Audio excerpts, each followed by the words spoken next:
All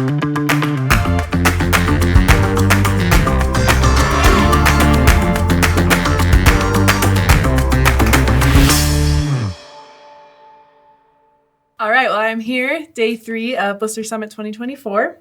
It's snowing outside. We both just got back from skiing, so that's a pretty good morning. Alex, it's good to be with you again. I'll have you introduce yourself. Yeah.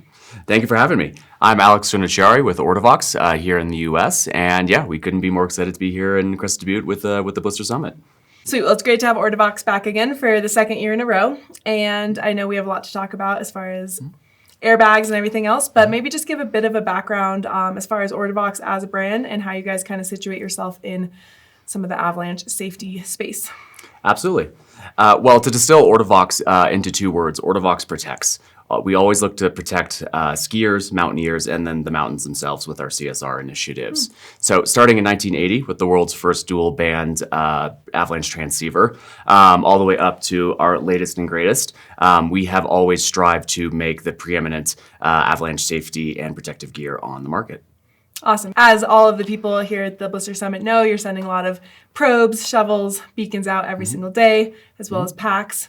What else do you want to maybe mention as far as some of the sort of overview and lineup that you guys offer? Absolutely. So we have a full collection of mountain wear now, and that sort of came into the protection umbrella as well, as we want to protect you when you're out skiing from the elements. So we have new ski touring collection for 24-25. Some of our classic pieces have been updated and evolved for better fit, better functionality, as well as the whole new collection of Avabag LiTRICs.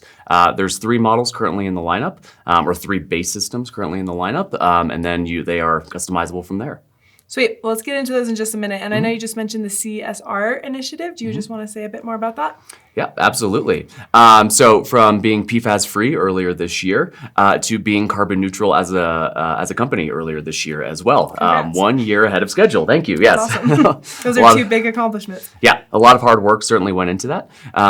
We've increased the amount of course, recycled materials we've used. We studied what we were emitting otherwise and, purchased meaningful offsets, throughout the world in order to achieve that neutrality. Sweet. Yeah, and I know the push as far as getting away from PFAS was probably a bit of a challenge, but it seems like you guys got there and you got there early, so that's awesome. Yes, certainly was a challenge. Performance does go down with PFAS-free DWR coatings, as does durability. So we had to take a very considered approach to how we were applying it to the materials we were using.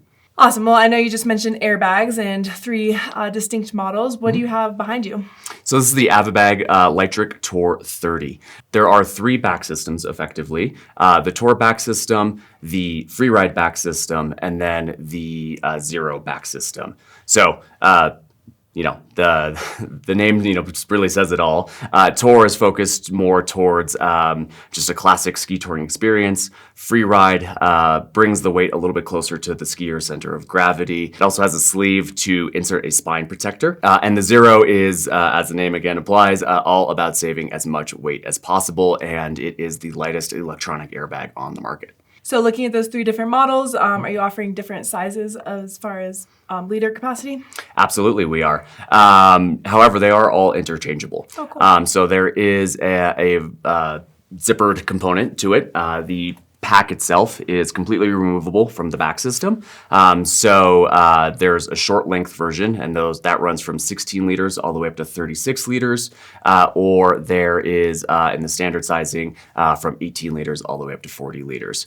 So you can have, if you're lucky enough to go cat skiing or heli skiing, you can have an 18-liter pack. If you're going on a multi-day hut trip, you can take 40 liters of sleeping bags and food with you as well.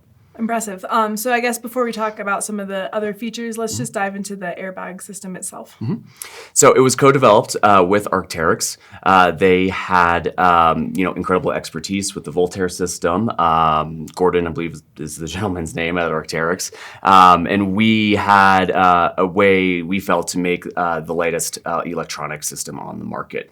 So we approached them and in a really unprecedented amount of collaboration between 2 brands in the outdoor industry currently, developed the LiTRIC system. Sweet. Well, what other sort of key features maybe related to that airbag system do you want to mention before we go into some other? Absolutely.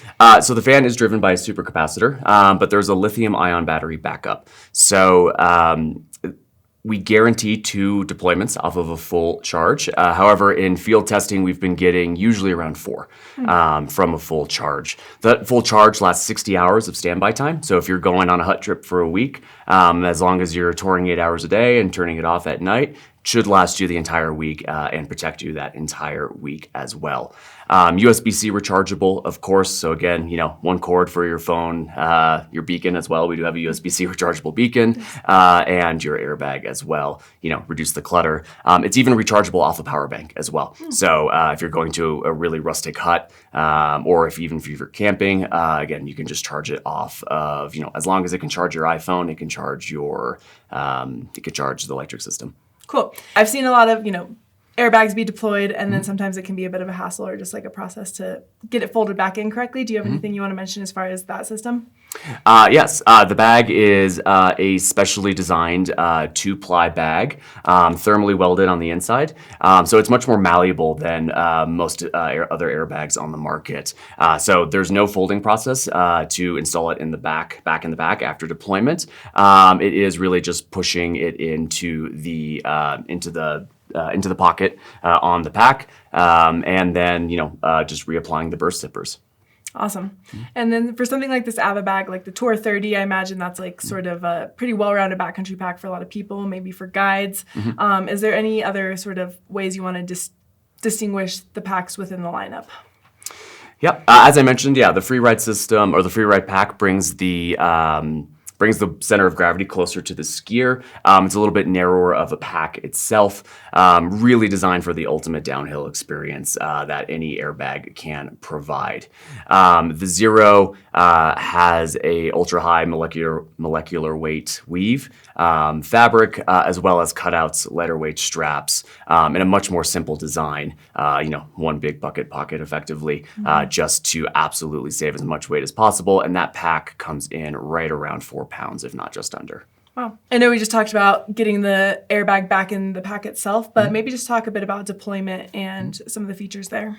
Absolutely. So we have an exposed handle, so there's no forgetting to zip or unzip it in and out. Again, if you're in and out of a tram, if you're in the slack country, or if you're lucky enough to be in and out of snowcats and helicopters, and even while traveling too, it's just a quick flip. So even if you're skiing down and you've forgotten to effectively arm the system after it's been turned on, you can do it while skiing.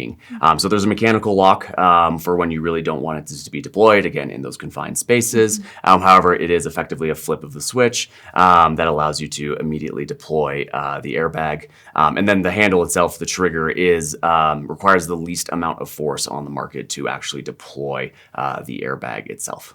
Nice, yeah. Easy access, deployment, and simple trigger system seems like a pretty important feature of an Yes. At one point, the Canadians found that even in about a quarter of cases where the user was skiing with an airbag, the bag, for whatever reason, was not deployed. So we try to remove as many restrictions as possible, or as many hurdles as possible to deployment. And that's one of the fantastic things about moving to an electronic system. It can be deployed up to 50 times before we just request a service.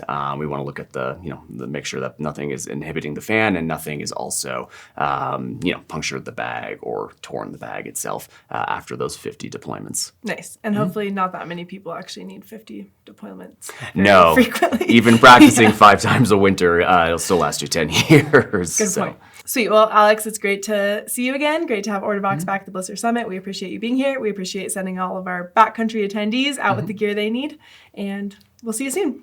Yeah, thanks so much for having us. We're already looking forward to coming back next year. Awesome. Thanks.